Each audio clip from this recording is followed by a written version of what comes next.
من دي دحايا لغيافلتي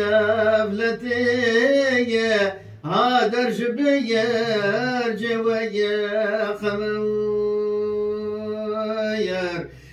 من دي دحايا ويا لغيافلتي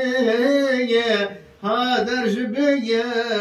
جويا خموير هذا الجبير جبايا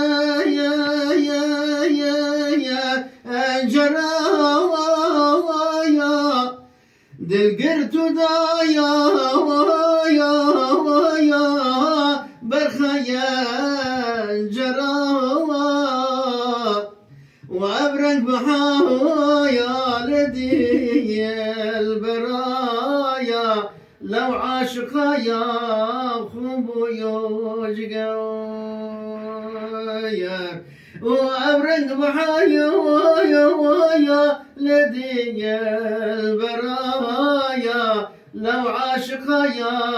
خبو يوجقار خلبو جقار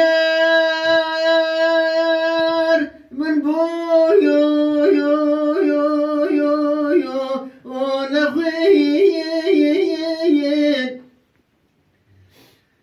أي جنوري يا